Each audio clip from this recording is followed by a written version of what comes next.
7:20 ng umaga, ngayon pong araw nito na Lunes, ito na lagay ng traffic sa Commonwealth Avenue, dyan po sa may bandang Techno Hub area.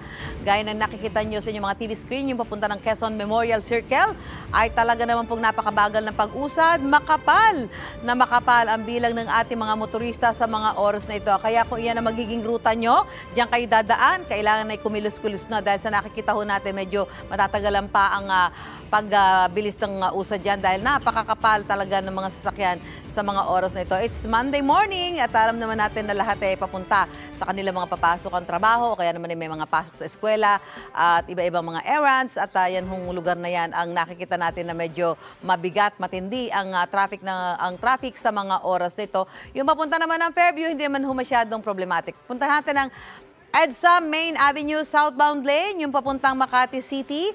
Yung lane na nakikita ho ninyo sa inyong TV screen, medyo makapal din po at mabagal ang pag-usad ng traffic sa mga oras na ito.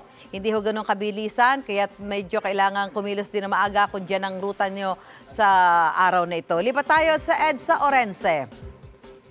Yung kaliwa, papuntang Quezon City, mahagyan ng may pagbagal. Yung kanan, papunta ng Makati City. Kukunti lang yung sasakyan nakikita nyo dahil naipon. Dito sa may bahagi po ng Cubao at Kamuning. Yan.